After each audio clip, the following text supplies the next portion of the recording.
Right, welcome. I'm Phillip Hay, I'm one of the consultants in the Courtyard Clinic, and I'm just going to run through why I do clinical research and what it involves for patients who volunteer and why you might consider volunteering or not. And usually I like to interact with my audience, but for reasons of confidentiality I'm told I shouldn't, and we'll have a private question and answer session at the end.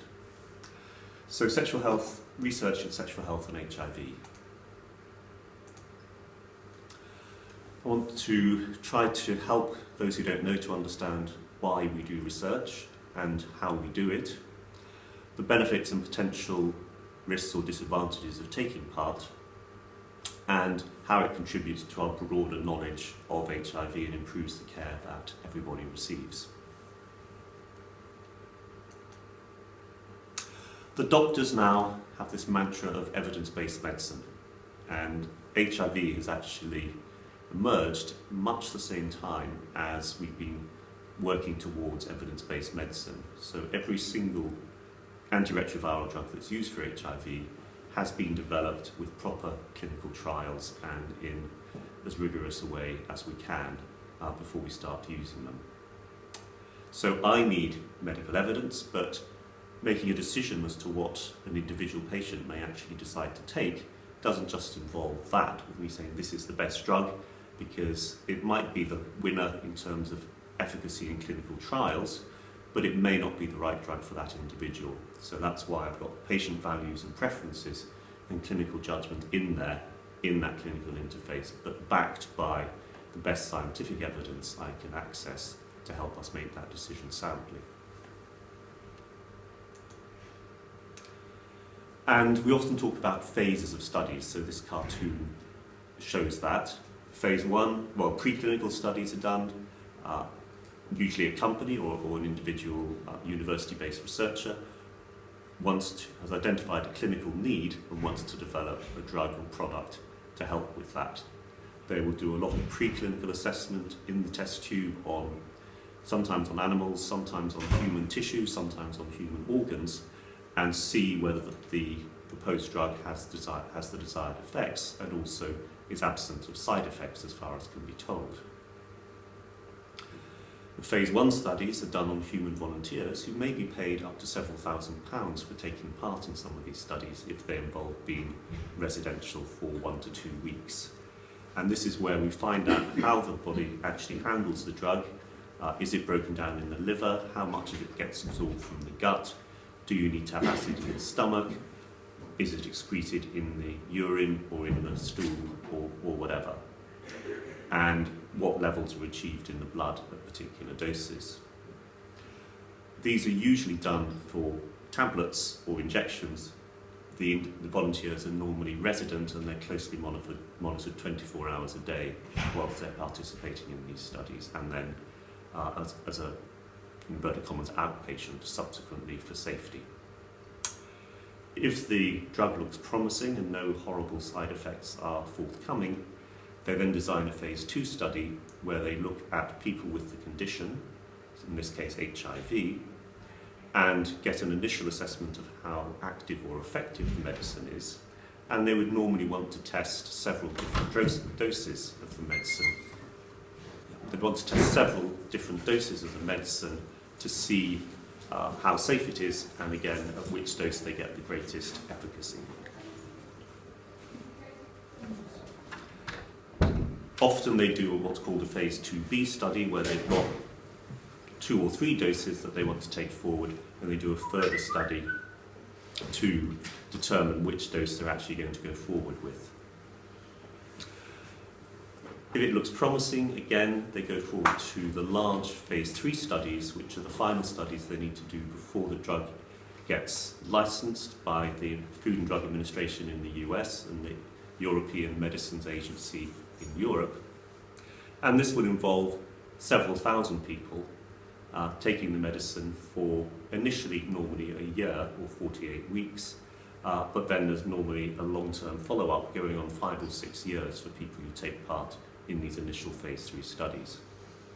And again, we look at primarily in these, usually we're looking at how effective the treatment is compared to nowadays current standard of care.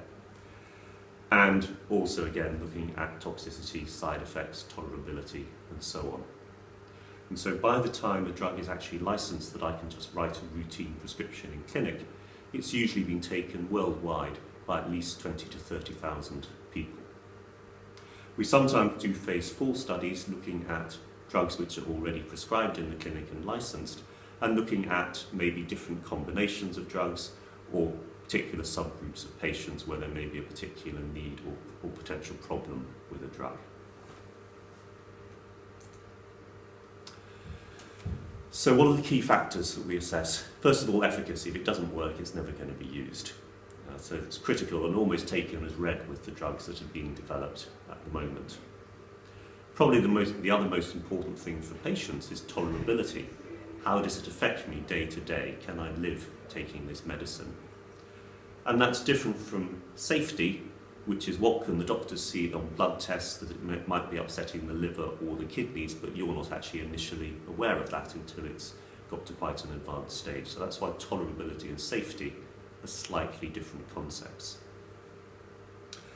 And pharmacokinetics means understanding how the drug is distributed in the body, what levels you get in different people. So do men have different levels from women? And what are the other factors that affect the levels you get in the blood and in the tissues? And it's taking into account things like how frequently you need to take it, the forgiveness, meaning if you take it once a day, which is usually the target for most drugs, if you're 3 hours late one day and 3 hours early the next, will the drug forgive you? Are the levels good enough in the blood that actually it'll still work fine if you do that? And then, increasingly important, interactions with other medicines.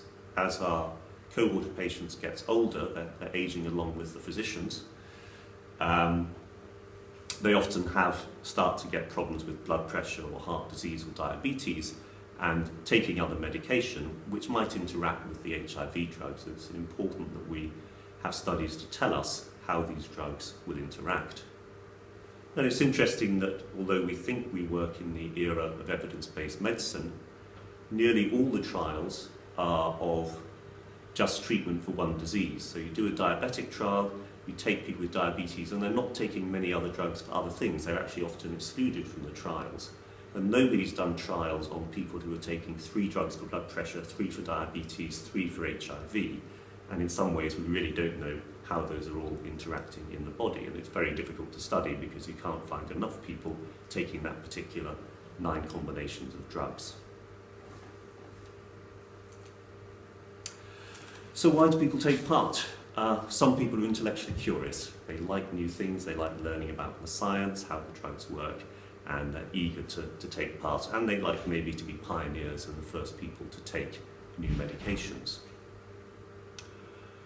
You get very closely monitored. You're seen more frequently and have more extensive testing done in a trial than you do in routine care. The medicine might be fantastic. You might be one of the first people in the country to get a new medicine, but you also might have a placebo or the old medicine that it's being compared to. So that's usually a 50-50 chance. And the main reason my patients say they want to take part is that they're contributing overall to improving care for everybody with HIV by doing so. And I had somebody say to me, well, if nobody had done trials on the drugs I'm taking now 15 years ago, I wouldn't be able to take them now, and therefore you are contributing to hopefully improving the outlook for people with HIV in the future. Why isn't it for everybody? Why not take part? Fear of the unknown. If you're taking part in a phase 2 trial, the drug may only have been taken by a few hundred people, by even tens of people, before you get your first dose, albeit that in an early phase 2, you will probably only take the medicine for 7 or 8 days. It's unknown and risky, and some people are risk averse, they don't like the unknown, they're not going to take part, certainly in these early phase trials. It does involve more time, travelling to the clinic, being seen more frequently, maybe hanging around to have a scan of some sort, more blood tests and so on than you would have with routine care. And some people, if they're busy looking after children, running families, they've got high pressure jobs, they're not going to be able to help us with the studies because of that. One of the things we've been aware of is the need to increase the number of women taking part in studies. Many of the drugs trials that have got drugs licensed have only had 10% or so of the participants as women. And there's a particular problem that there's great restrictions on allowing anyone to fall pregnant taking part in a drug trial. So any woman who is not using and can prove she's using very effective contraception will be enrolled certainly into an early phase trial. And when we've recently been trying to increase the availability of women for trials, we've realised that maybe we actually don't just pay travel, you have to pay childcare costs and some of the other costs that are entailed more often by women than by men, with a day spent travelling to the clinic.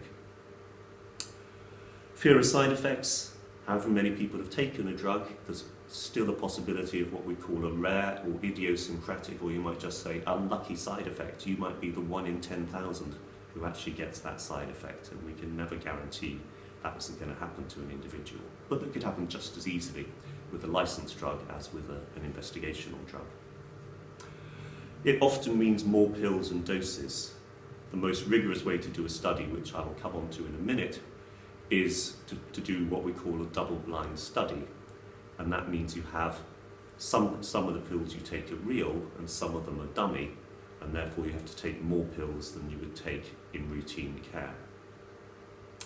And some people don't like not knowing what they're taking. They don't like dealing with that level of doubt. And there's often a concern that you're not going to be seen by the usual doctor or nurse who you've got used to and have learned to trust.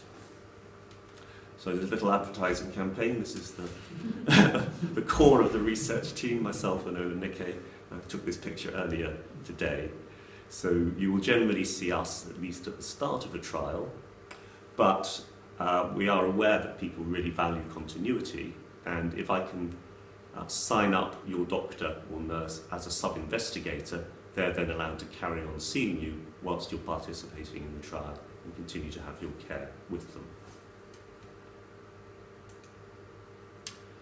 So trial design, little cartoon, single blind, double blind. So you can see that the single blind, either the volunteer or the doctor, it can be the other way round, doesn't know which medicine you're getting, and double blind, neither of you know that. Of course, we never give an injection with a blindfold on. Why is double blinding the most rigorous assessment? Well, a couple of thoughts here. It's really done to eliminate bias. So if we do an open label study, and often we sometimes do this when we're doing switch studies, so if you're taking one drug and a new one comes along, half the people get the new one, half get the old one. And having learned all about how wonderful the new drug might be, the people left taking the old drug may feel a bit miffed that they haven't got it.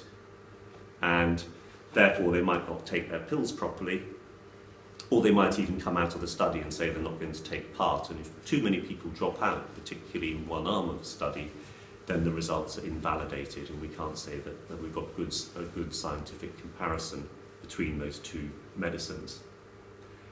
On the other hand, if the investigator thinks the new drug's wonderful, he or she might look more vigorously for benefits from the new drug than are actually real, whereas if you don't know who's taking the new drug or the old drug, you can't make it up, and you can't be subliminally biased by wanting the new drug to do well or wanting the new drug to do badly, whatever your bias is.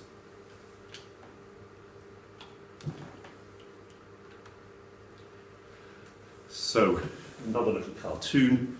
Do a double-blind test, give the new drug to rich patients and placebo to the poor. Most sense getting their hopes up. They couldn't afford it even if it works. That's tongue-in-cheek. I think we're very lucky that we do have the NHS here, and so far we haven't had to think like that or work like that in this country, and I know that in so many other parts of the world it isn't like that. So, I often go through the drug charts showing currently available drugs when I'm discussing potentially taking part in a trial with my patients, just to try and explain some of the principles of what we use. These are all obtained from HIV iBase, who produce wonderful support for people. And I think they do have a leaflet on taking part in clinical trials, which I'd recommend anybody who is considering it has a look at. So on the top you've got the combination pills, the 3-in-1 pills that are available, and the lower half shows the nucleoside analogues, or the nukes as we often call them, which form the backbone of the vast majority of combinations that people take. And most people take 2 of these nucleoside drugs with a third agent. All the trials that we've done trying to look at nuke-sparing combinations have failed to show that anything else works as well. And that's why 2 nucleosides is still the backbone of the vast majority of medication that people take. The third agents can be probably one of the best known efavirenz, a non-nucleoside, often called a non-nuke, and the other ones in that family shown along the top there.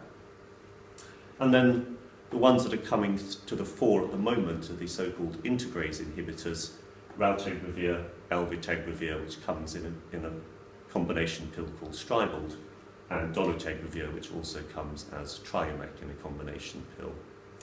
And those appear to be well tolerated and good from the point of view of drug interactions and so on. Now, one of the other reasons for showing this chart to all my patients, and then the protease inhibitors as well, is that we, the research team here, and our patients have actually taken part in trials of virtually every single one of these drugs and helped to bring them to market and into routine clinical use over the years, and that's something that I'm very proud of for this clinic.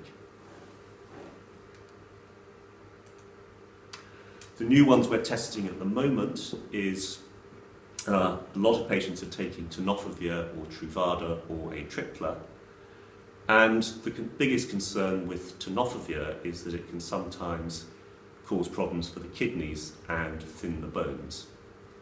And there's a new form of tenofovir becoming available through trials called TAF, which doesn't appear to cause the same problems in the vast majority of patients. And it's also can be given at a lower dose, and therefore the pills can get smaller.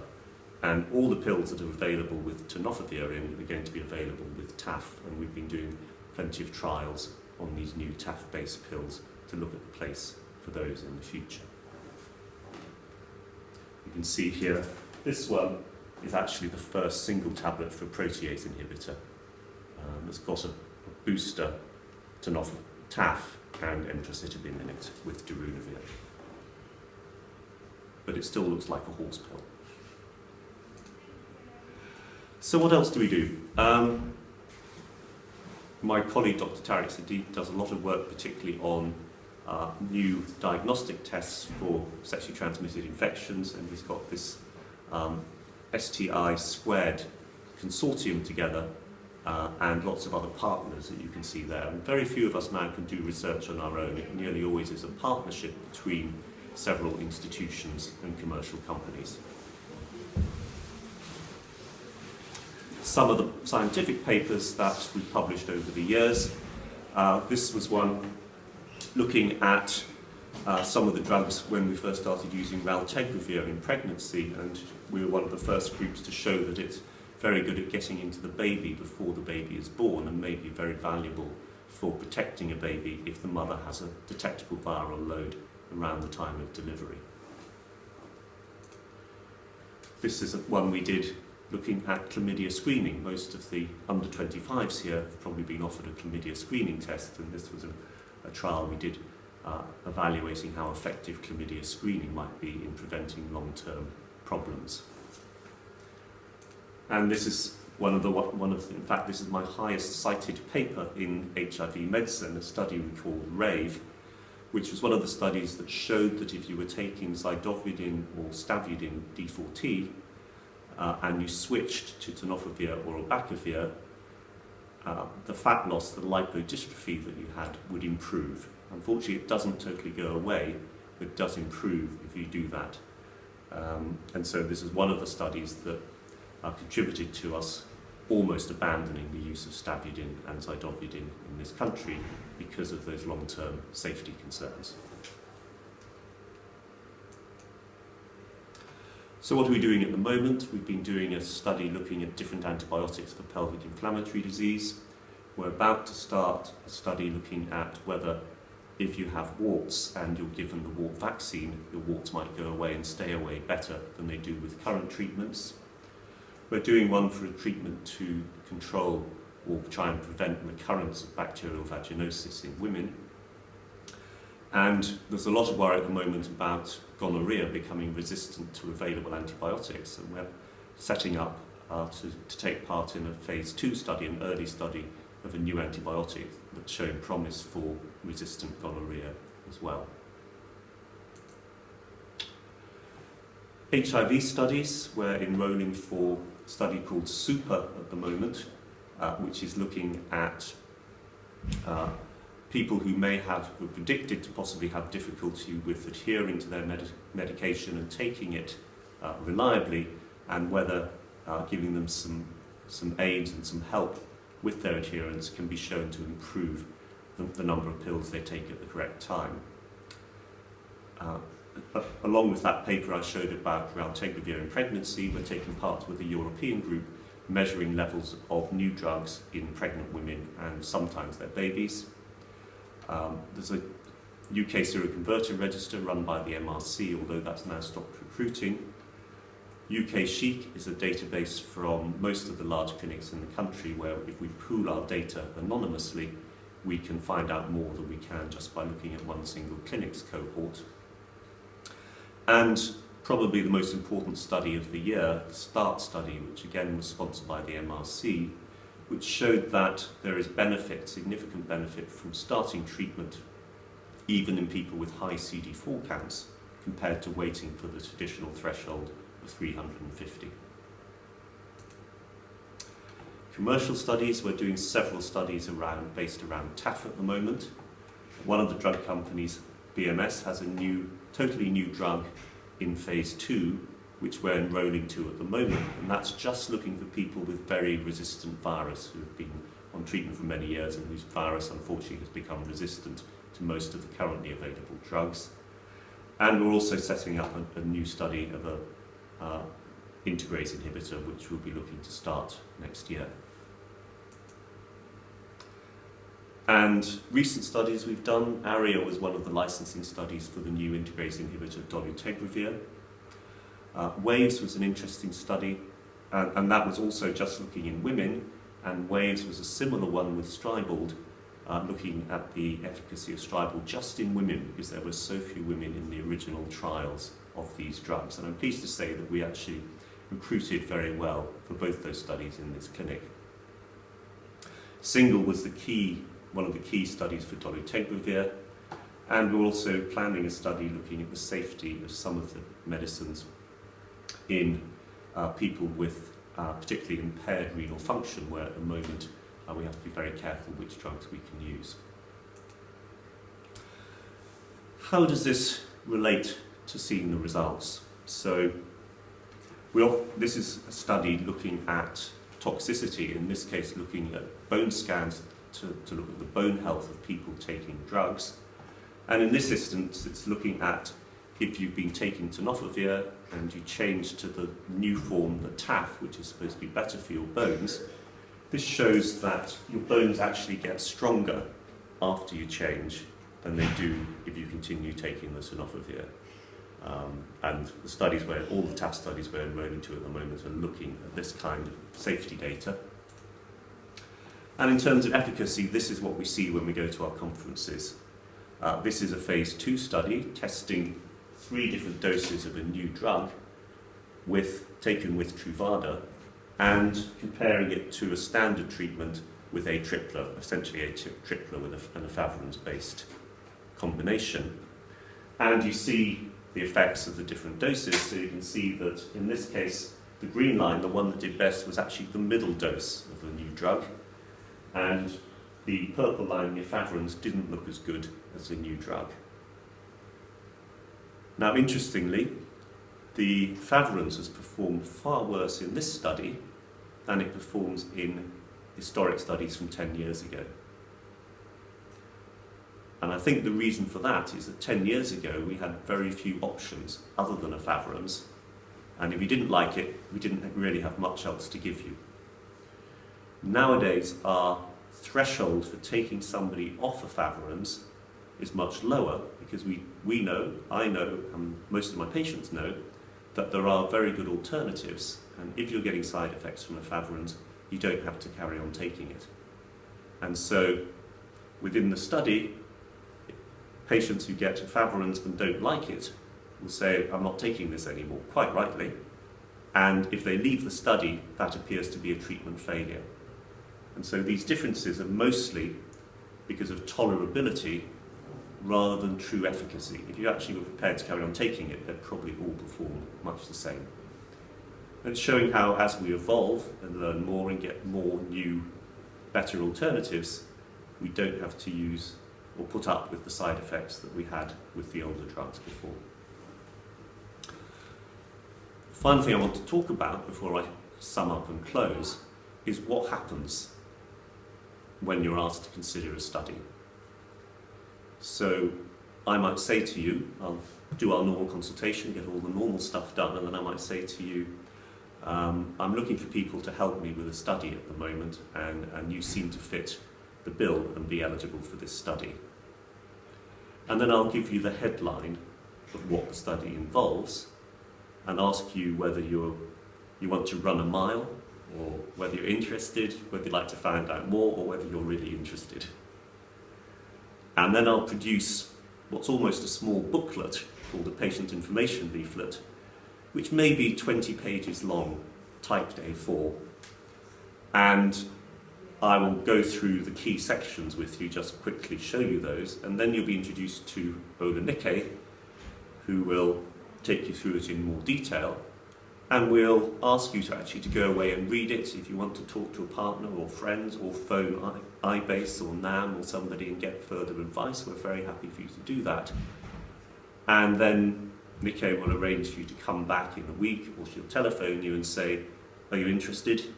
And then if you are, we take things forward, and Nikkei would arrange for you to come in for what's called a screening visit, where we normally take blood, we might do a recording from the heart, do a physical examination, review any other medical problems you've got, any other medicines you're taking, send some blood tests away, and then if everything's fine to go ahead, get you in 2 to 3 weeks later to actually start the trial and start taking your usually blinded medication.